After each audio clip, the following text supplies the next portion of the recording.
엔비디아가 네. 이 GPU 26만 장을 우선 공급하겠다. 자기들이 필요해서 한 거예요. 뭐 그런 것도 있겠지만 하지만 자기들이 필요하도록 우리가 만들었죠. 그럼요. 그게 우리 힘인 거죠. 못한다. 우리가 AI 동맹. 대한민국 없이 너희가 뭘 할 수 있느냐라는 것을 우리가 만들었죠. 그게 우리의 힘인 겁니다. 엔비디아가 고마워요가 아니라 엔비디아가 그럴 수밖에 없게 만든 우리 기업과 국민들과 정부의 노력인 겁니다. 그렇네요. 그런데 뭐 나경원 국민의 의원 같은 경우는 그때 이재명 대통령이 5만 장 그 공약을 했더니 그게 뭐 말이 되냐 이렇게 하다가 26만 장 하니까는 또 딴소리 하죠. 뭐 이제 뭐 전력 문제 뭐 그런 걸 뭐 지적하는 그런 모습인데 다른 얘기를 또 하고 있습니다. 전혀 건강하지 않은 아픈 정치의 모습이다라고 저는 생각하고 있고요. 정치라는 것이 잘 되면 서로 박수 쳐주고 더 나라가 잘 되는데 힘을 합치고 그러다가 더 발전적인 부분이 있거나 보완해야 될 부분이 있으면 비판을 하는 것이 건강한 정치이지 않겠습니까? 그렇죠. 그리고 그런 비판은 본인들이 추구하는 가치에 근거해서 기준이 나와 있어야 되는 것이고요. 근데 기준도 없고 추구 가치도 없고 잘해도 깔짓 듣고 예. 그리고 뭐 못하면 박수 칠 거예요. 지금 그럼 이 사람 뭘 어떡하란 말이에요. 근데 잘한 건 잘했다고 하고 박수 쳐주고 그럼 되잖아요. 근데 국민의힘의 정치 방향이 정말 이래서는 안 된다는 생각이 많이 듭니다. 보면 늘 우리 이번에 지금 보고 있지 않습니까? 이재명 대통령께서 얼마나 외교를 잘하고 계시고 국정 운영을 잘하고 계십니까? 반대로 그러면 그 전에 얼마나 악마화시켰었는지를 다시 한번 생각하게 하는 것 같습니다. 네. 어떻게든 있는 것 없는 말까지 지어서 돌려가면서 상대방을 악마화시키고 없는 소문 있는 소문 정말 상대를 그러면서 본인들은 일은 안 하고 출근도 안 하고 막 그랬죠. 윤석열 막 그죠? 네. 그게 국가와 국민을 위한 정치인가요? 제가 늘 하는 말이지만 정치를 왜 하는가라는 물음에 답을 할 수 없는 사람들의 정치 같아요. 정치를 그분께서는 정치를 왜 하시는지 모르겠어요. 도대체 국가와 국민을 위해 뭘 하고 있죠, 본인은? 열심히 할수록 국가와 국민에게 해가 되고 있는 것처럼 보이는데요. 그래요. 그게 지금 나경원 의원 말씀하면서 이제 국민의힘 얘기까지 자연스럽게 하게 되는데 오늘도 지금 저희 이재명 대통령 시정연설에 많은 분들이 기다리고 있습니다. 네네. 의원님도 이제 가셔야 되고 있다가 되게 좀 설레요. 왜냐하면 작년 윤석열 때는 시정연설을 패싱을 했었잖아요. 맞아요. 근데 시정연설을 패싱한다는 것 이거는 민주주의 체제에 대해서는 중대한 도전입니다. 뭐냐 하면 대통령이 아니잖아요. 대통령이 왕은 아니에요. 마음대로 할 수 있는 왕이 아니에요. 대통령은 뭐 미국에서 또 트럼프 노킹 운동 벌어진다던데 전제 군주가 아닙니다. 우리 국민이 뽑아서 국민이 뽑은 권한 안에서 국가와 국민을 위해 행사하는 건데 국회에서 또 통제를 하는 거죠. 국회는 국민을 대표해서 대통령이 잘하고 있는지를 확인을 하고 그게 이제 예산 심사 과정이 그런 겁니다. 정부가 예산 초안을 짜면 국민 세금이 낭비되고 있는 건 아닌가라고 감시하고 줄이는 그런 심사를 하는 것이 국회고요. 그러면 당연하겠지만 대통령께서 나와서 이제 예산 심사하기 전에 나와서 우리가 이렇게 예산안을 준비했습니다. 국민들께 얘기하는 거예요. 우리가 이렇게 예산안을 준비했는데 이런저런 필요가 있으니 국회가 면밀하게 봐서 감축할 건 감축해야 되지만 지킬 건 지켜주십시오라고 얘기해가는 과정이 예산 시정 연설이거든요. 근데 윤석열은 그걸 피싱을 했죠. 그때는 제가 국민의힘 소속이었죠.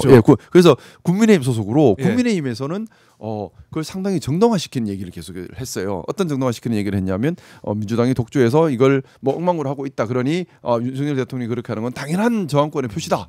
근데 무리에 속해 있으면 듣다 보면 그런가 하게 돼요.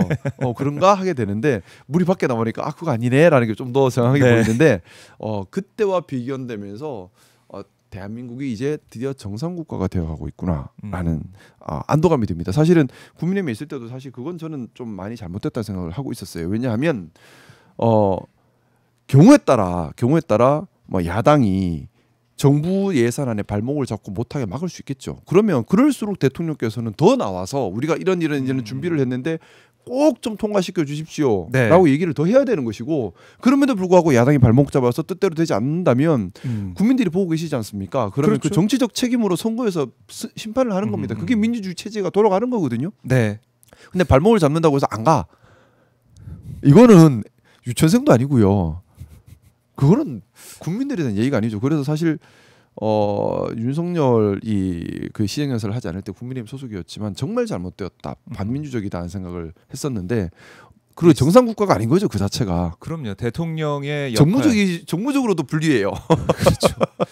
그 시정연설 안 왔다고 해서 그때 참 많은 국민들께서 비판했던 그런 기억들이 있는데 오늘 이재명 대통령이 와서 시정 연설을 하게 됩니다. 이제 정상 국가로 라이브를 통해서 볼 수가 겁니다. 있는데 네. 국민의힘은 어제도 그러더라고요. 추경호 전 원내대표 구속영장 청구, 그러니까 특검의 영장 청구 때문에 우리 불참할 수도 있어. 뭐 이런 걸 얘기하다가 뭐냐면 들어오긴 한다고 합니다만 그거는 그렇게 해서는 안 되는 거죠. 네. 그러니까 우리가 취지와 이 제도를 가지고 있는 이유를 생각을 해야 돼요. 대통령께서 예산 심사 전에 시정 연설을 하는 것은 말씀드렸던 것처럼 정부가 내년을 위해서 이렇게 예산안을 준비했고 국민의 대표자인 국회에서 그것을 면밀히 심사해 주십사 하면서 하는 국민을 향해 대통령께서 말씀하시는 것도 국민을 향해 하는 그렇죠. 말씀이신 거고 국회가 예산을 심의하는 것도 네. 또 시정 연설을 듣는 것도 국민을 대표해서 듣는 거예요. 근데 그런 자리에서 추경호 의원이 구속영장 심사돼서 우리는 안 해라고 목리부리는 것은 본질의 취지에 맞지 않는 거죠. 국민들께 신뢰하는 겁니다. 국민들을 대표해서 네. 역할을 해달라고 하는 그 국민적 요구를 무시하는 거예요. 국민의힘이 그렇게 하는 것은 반민주적인 행태입니다. 네, 반민주적인 행태를 하려고 했는데 일단 뭐 들어온다고 하는 것 같은데 들어와야죠. 뭐 들어와서 들어야죠. 또 있고 지난번에 한복 입고 온 민주당 의원들 또 떠오르기도 하는데 이번에도 그때도 국민들 반응이 냉담했죠. 너희 뭐하니 이렇게. 그러니까 잘못했으면 반성을 해야지. 잘못했으면 반성을 해야지. 분위기를 만들려는 것 같은데 국민의힘에서. 네, 잘못했으면 반성을 해야지. 그리고 뭐 추경호 전 원내대표 지금 구속영장 청구되었는데요. 사실 구속영장 청구되니까 또 저한테 핸드폰 또 비난 문자가 또 폭발을 했어요. 왜요? 저 때문인 것처럼 해서. 근데 저 때문은 아니에요. 제가 뭘 했나요? 그 12월 3일 밤에 국회의원들 들어오지 마라 한 거는 추경호입니다. 예. 그렇지 않나요? 그렇죠. 그것 때문에 본인이 벌 받는 거지. 그것 때문에 수사받고 있고 그죠. 영장 청구가 됐는데. 그래서 당연히 책임져야 될 일이라고 생각합니다. 네. 그래요. 그 얘기를 하면서 이제 본회의장에 안 들어온다 그런 걸 운운했던 건 잘못됐다라고 다시 한번 그 자체가 비상겸을 해제하는데 적극적으로 나서지 않았음에 대해서 아직까지도 반성하지 않고 있다라는 겁니다. 그걸 반성한다면 비상겸 해제에 적극적으로 나서지 않았고 계엄을 적극적으로 막지 않았던 것에 대해서 국민들께 죄송하고 진짜 반성을 한다면 행동으로 그 반성을 보여야 하는 것이고 행동으로 보인다고 하는 것은 당시 책임 있는 국민의힘 의원과 관련자들에 대해서 국민의힘이 스스로 먼저 징계하고 국민의힘이 스스로 먼저 단죄해야지만 국민들께서 진정성을 인정해 줄 수 있는 겁니다. 그런데 반대로 비상계엄 해제를 적극적으로 회방했던 사람을 끝까지 옹호하고 있다는 것 자체가 계엄 해제에 동참하지 않았던 것에 대해서 아직까지도 반성하지 않고 있다라는 반증으로 보이고요. 그런 모습은 반민주적이고 반보수적이고 문제가 많죠.